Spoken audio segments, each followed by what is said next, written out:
ওই রোগের জন্য আমাকে চাবুক দিয়ে মারছে। বেশিরভাগে তো মিস করি আমার ছোট ভাইটাকে, 2 নাম্বার ভাইটাকে। ওকে আমি খুব আদর করে বড় করছি। মানে এই বিষয়টা আমার বড় ভাই, আমার ছোট ভাইটাকে আমি খুব মায়া করতাম। এবং আমার মার কথা আমার মনে পড়ে যে আমার মা যদি না করতো তাহলে এরকম কপাল আসলে আমার মনে হয়তো না। বেবি এটা ছোটবেলা থেকে দিয়েছে? কাঁদতেছেন কেন শুরুতেই? হ্যাঁ বেবি, মন খুলে কথা বলেন তো। আমি তো আপনার ভাইয়ের মতো, কি হয়েছে, কাঁদতেছেন কেন? তো বোকা দিছে? কখন আসছেন আমাদের অফিসে? দুপুর 2টার সময় আসছেন? খাওয়া দাওয়া করছেন? হ্যাঁ। কি খাইছেন দুপুরে? ভাত খাইছেন। এই বক্তব্য শেষ হলে কোথায় যাবেন? এটা আপনার ক্যামেরার সামনে যায়? পুরান ঢাকা চলে যাবেন। মানুষের বাসায় কাজ করেন, সারা জীবন কাজ করে করে চলে গেল না? খাওয়া দাওয়া ঠিক মতো দেয় না? আমি বাসায় রান্না করি। বাসায় রান্না করেন, আচ্ছা। কি হয়েছে আমার একটু বলেন তো বেবি, একবারে ছোটবেলা থেকে যা মনে আছে বলেন। আমি যখন ছোট তখন আমার মা গ্রামের থেকে আমার ঢাকায় নিয়ে আসে। ঢাকায় বলতে কি রাঙামাটি টাউন অঞ্চল। আমি জায়গাটার নাম এত শিওর ভাবে বলতে পারতেছি না। আচ্ছা। কয়েক মাস বা কয়েক বছর ভালোই কেটে যায়। তো হঠাৎ করে আমার আম্মু বিয়ে বসে। তো বিয়ে বসার পরে আমার বাবার সৎ বাবা আসে। তো মোটামুটি তখন একটু ভালোই চলছে। এই আপন বাবাকে দেখছেন এর আগে? না, আমি আমার বাবাকে দেখি কখনো দেখেন নাই না। তখন আমার আম্মু বিয়ে বসার পরে হঠাৎ করে আমার মানে ওই লোকটা আমার খুব, আমার বাবা মানে সৎ বাবা মানে এমনি আদর করতো। হঠাৎ করে আমার একটা ভাই হয়, ছোট ভাই হয়। তো ওই হওয়ার পরে মানে এরকম বিহেভ করে লাগে না, আমাদের চিনেই না এরকম, মানে আলোচনা এরকম ইয়া করে। তো আমার আম্মুরে বলে যে ওরে কাজে দিয়ে দাও। আপনাকে কথা বলে? আমার আম্মুরে বলে যে মেয়েরে কাজে দিয়ে দাও, মেয়ের বাসা থেকে বের করে দাও, এরকম। তো আমার আম্মু অসহায়। এগুলো বুঝতেন আপনি যে বলতো যে? হ্যাঁ, আমার বাবা মানে সৎ বাবা তো কিরকম আচরণ করতো না করতো আমরা দূর থেকেই বুঝতাম। কেন বাড়ি থেকে বের করে দেওয়ার কথা কেন বলে? ওই যে বাবা পালতে পারবে না, ঠিক আছে, 3টা ভাই বোন। আচ্ছা। সৎ বাবা তো সবাই তো আর এক সমান হয় না। আচ্ছা। তো যাই হোক, আমার আম্মু আমাকে বাসার সামনে একজনের বাসায় দিল। তো ওনার ওয়াইফ অনেক ভালো, ওনার বউ অনেক ভালো। তো উনি আবার ওনার হাজবেন্ড অন্য টাইপের। আচ্ছা। অন্য টাইপের। আইসা রাত্রেবেলা মানে আবি জাবি খায়, আইসা রাত্রেবেলা ওনার বউরে মারধর করতো। তখন আমি খুব ছোট। আচ্ছা। ছোট, আমি খুব ডরায়া মানে আমার ভিতর একটা ভয় চলে গেছে। তো ভয় যাওয়ার পর আমি হঠাৎ করে একদিন ওই বাসার থেকে রাত্রে 12টা বাজে আমি আমাদের বাসার এখানে আসি। তো আসি পরে আমার আম্মুরে ডাক দিয়ে যে আম্মু আম্মু আম্মু মনে হয় 3 ডাকে না 4 ডাকে শুনছে। তো শোনার পরে তুমি এখানে, আমার আম্মু বলতেছে তুই এনে কি করস? তো আমি বলছি আম্মু আমি ওই বাসায় কাজে যাবো না।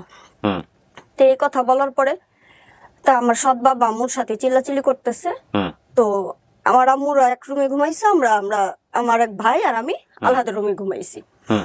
তো যাই হোক, হঠাৎ করে আরেকদিন আব্বুর আর আম্মুর ভিতরে কি নিয়ে ঝগড়া লাগছে ওটা আমি বলতে পারি না। একদিন সকালবেলা দুপুরবেলা আম্মু বলছে কি ওরে রাখ, আমি আসতেছি কাজের থেকে।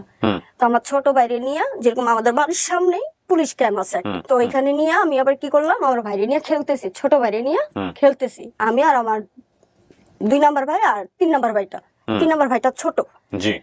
তো ওরে নিয়ে খেলতেছে, হঠাৎ করে এরকম একটা মুহুরি আছে, এই মুহুরির ভিতরে এখানে একটা ইটা ছিল, ইটার ভিতরে আমার ভাইটা পড়া, মুহুরির ভিতরে পড়া মাথা ফাটা ফেলছে। মাথা ফেটে গেছে। আমরা 2 ভাই বোন খেলার দুমদি। তো তারপর মাথা ফেটে গেছে, রক্ত গেরগেরা ছড়ছে পুরো শরীর দিয়ে। এখন আমি আমার হাত দিয়া চাপ দিয়ে আর মাথা ধরে রাখছি।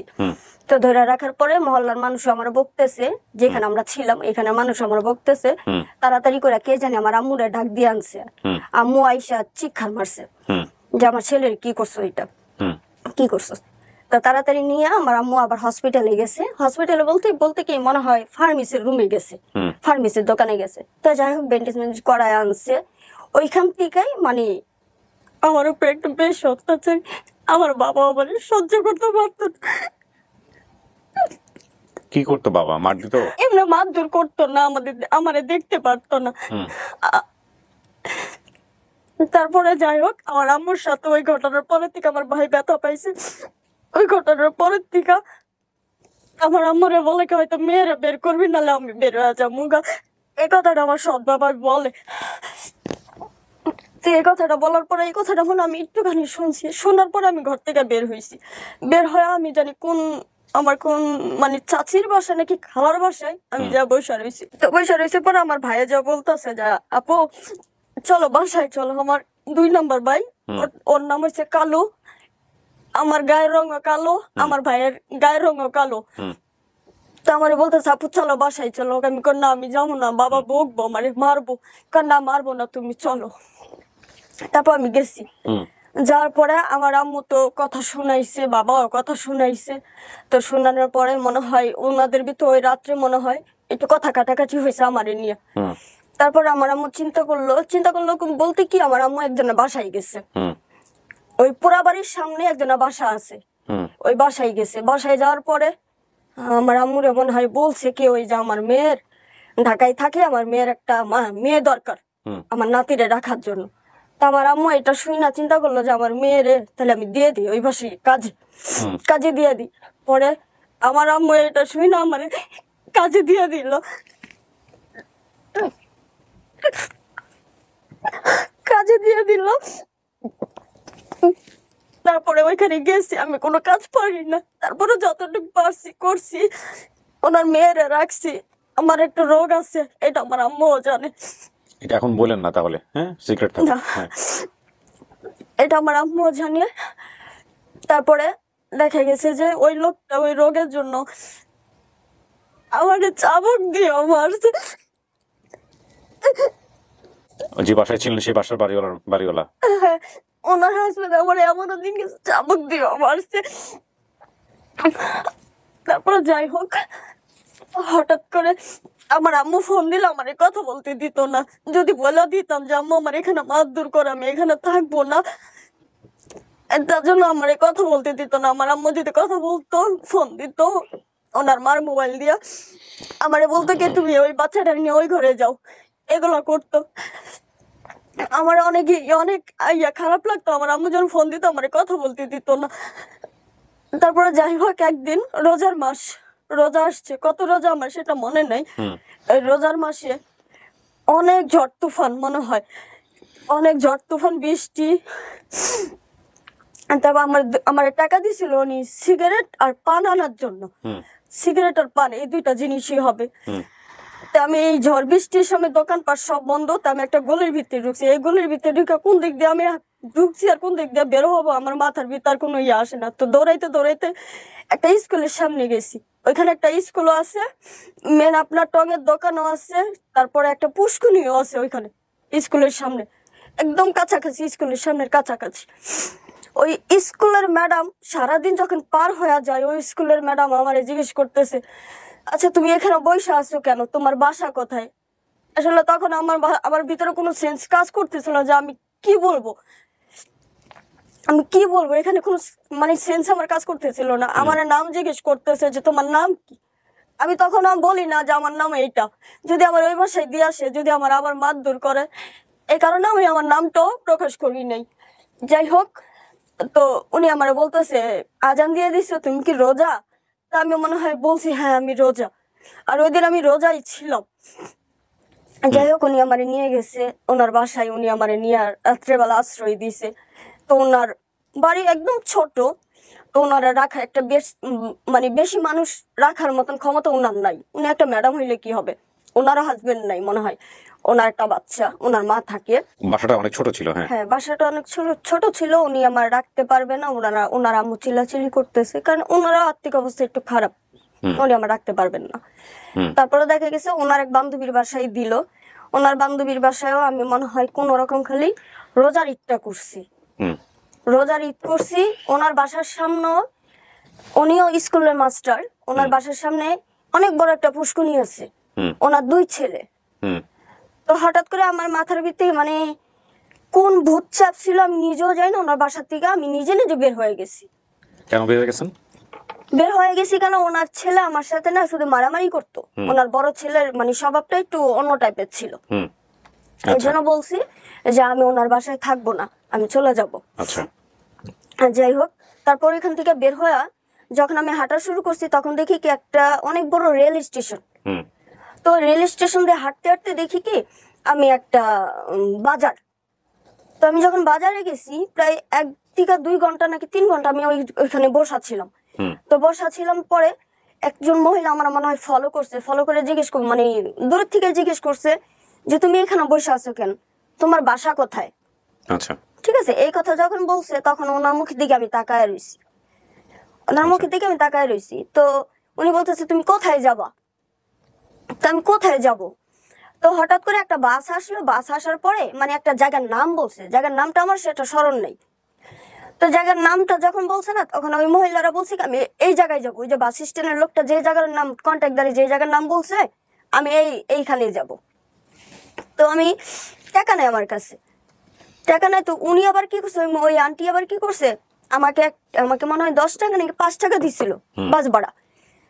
তো যাই হোক, আমি 3 ঘন্টার মধ্যে সন্ধ্যার দিকে আমি ওখানে পৌঁছাইছি, যখন মাগরিবের আজান দেয়। তো পৌঁছানোর পরে এখন দেখি চারোদিকে সরিষা ক্ষেত, ওই হ্যাঁ সরিষা ক্ষেত, একটা মানে পুরা গ্রাম দেশের মতন সরিষা ক্ষেত। তো এখন না মানে অনেক রাত্র হয়ে যেতেছে, রাত্রে আমি একটা মেয়ে মানুষ, আমি কান্নাকাটি করতেছি। তো যেখানে নামছি তার পাশেই একটা ছোট একটা টঙের দোকান। আচ্ছা, উনি ওইখানে শুধু মনে হয় চা পান বিক্রি হয়। তো অনেক রাত্র হয়ে গেছে, তার পাশে আবার কবরস্থান। তো অনেক রাত্র হয়ে গেছিল। তো উনি জিজ্ঞেস করতেছে, আচ্ছা তুমি কান্নাকাটি করতেছো এখন, তোমার বাসা কোথায়, তুমি কোত্থেকে আসছো? আমি কিছু বলতে পারি না, কারণ আমি তো জায়গার নামই জানি না, ঠিকানাই জানি না, তাহলে আমি বলবো কোত্থেকে?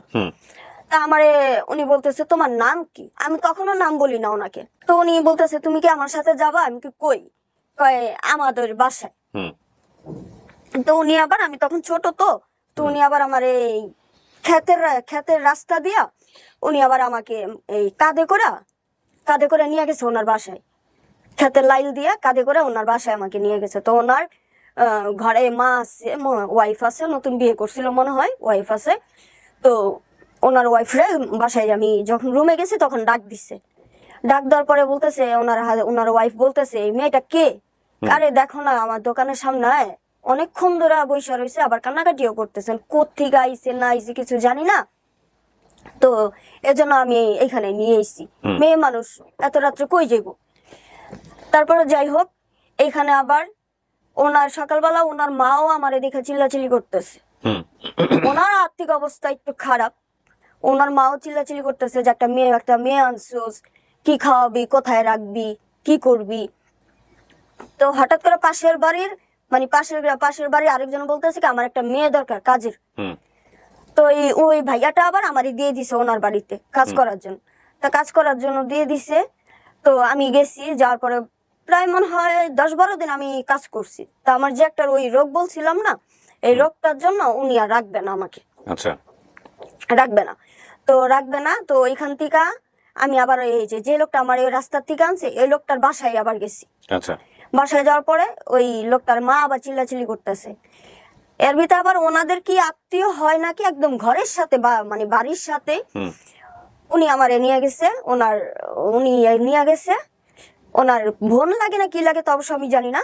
ওই আপুটা উনি আমারে নিয়ে গেছে যে ওনার কোনো সন্তান নাই, উনি আমারে নিজে মেয়ের মতন পালবে, নিজে মেয়ের মতন রাখবে। আচ্ছা, ওনার জামাই আবার অন্য টাইপের মানুষ, ওকে, ওনার হাজবেন্ড আবার অন্য টাইপের মানুষ, মানে যে মুহূর্তে আমাকে দেখছে ওনার সাথে মানে যেগুলো বলা যায় এগুলো বলেন না। হ্যাঁ, যে ওনার সাথে মানে ঝগড়াঝাটি শুরু হয়ে গেছে। ঠিক আছে, যে তোর সন্তান হয় না, মানুষের সন্তান আনছোস, দুনিয়া মানে নানান কথা। আচ্ছা যাই হোক, তারপরে দেখা গেছে যে ওইখান থেকে মানে কুমিল্লার থেকে ওই বাড়িতে একটা আপু গেছে, মানে হঠাৎ করে বেড়াইতে গেছে না কিসের জন্য গেছে তো অবশ্য আমি জানি না।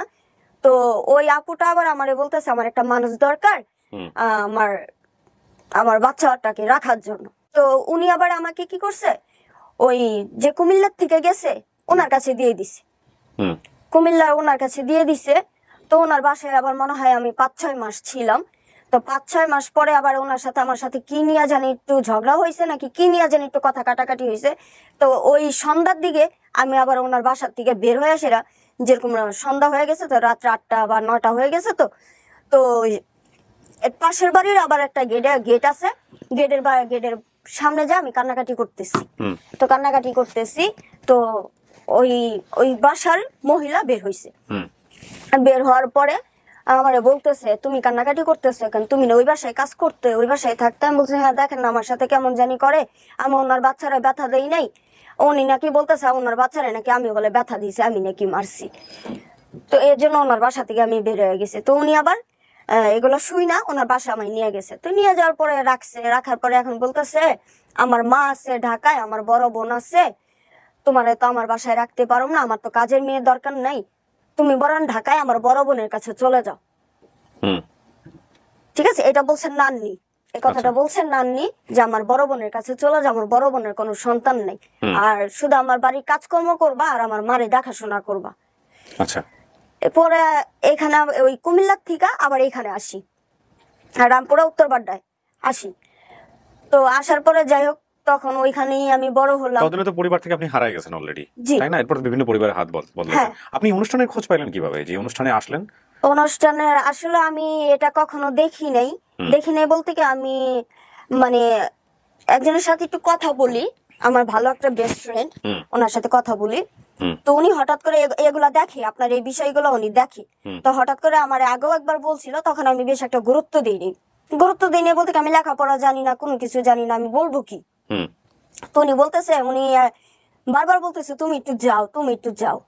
তা আমি বলছি আচ্ছা ঠিক আছে, আপনি যেহেতু বলতেছেন তাহলে আমি যাবো।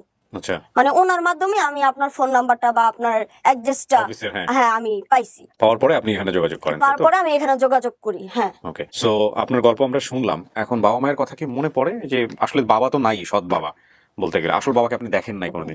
তাহলে আপনি আসলে ফিরতে চান কার কাছে, কার কথা মনে পড়ে, কার কাছে যেতে চান? এবং বলেছেন আপনি এখানে আপনার বাড়ি হচ্ছে রাঙামাটি। হ্যাঁ, রাঙামাটি টাউনে। রাঙামাটি টাউনে। জি। তাহলে কোথায় ফিরবেন আপনি বলেন তো, কার কাছে ফিরবেন? মায়ের নাম কি মনে নাই, বাবার নাম মনে নাই, ভাইয়ের নাম মনে আছে শুধু কালু আর রাসেল, এতটুকুই। হাতে পোড়া একটা দাগ আছে, কেন হয়েছে কিভাবে হয়েছে সেটা বোঝা যাবে। তো এই হলো অবস্থা, মানে কোথায় ফিরবেন বলেন তো? বিয়ে শাদী করছেন আপনি? হ্যাঁ। বাচ্চা কাচ্চা আছে? আমার একটা মেয়ে আছে। স্বামীর সাথে সংসার করতেছেন? জি না, করতেছেন না। তো এখন তাইলে কোথায় ফিরবেন, কার কাছে ফিরবেন? বেশিরভাগই তো মিস করি আমার ছোট ভাইটাকে, 2 নাম্বার ভাইটাকে। ওকে আমি খুব আদর করে বড় করছি। মানে এই বিষয়টা আমার বড় ভাই, আমার ছোট ভাইটাকে আমি খুব মায়া করতাম। এবং আমার মার কথা আমার মনে পড়ে যে আমার মা যদি আজকে এই বিয়েটা যদি না করতো তাহলে এরকম কপাল আসলে আমার মনে হয়তো না। বিয়েটা করে মানে এরকম কপাল আমার হয়েছে আর কি। প্রিয় দর্শক এবং শ্রোতা, ওই যে একটা কথা আছে না, জন্ম হোক যথা তথা কর্ম হোক ভালো, বিদ্বানরা বলেন এই কথাটা, এবং আমরা ছোটবেলায় পড়েছি। কিন্তু কোনো কোনো মানুষের জীবন জন্মের পরিচয়ের কাছেই সারাটা জীবন আটকে যায়, পরিস্থিতি তাদেরকে আগাতে দেয় না। এরকম কিছু ভাগ্যাহত বা এরকম কিছু কষ্ট পাওয়া মানুষদেরকে নিয়ে আমরা আপন ঠিকানায় বারবার আপনাদের দ্বারস্থ হই। কিছু বলার নাই আমার এই ভিডিওটা নিয়ে, শুধু দোয়া করতে চাই ওনাকে যেন পরিবারের কাছে আমরা ফেরাতে পারি। অসম্ভব বলে কিছু নেই, বহুবার অসম্ভবের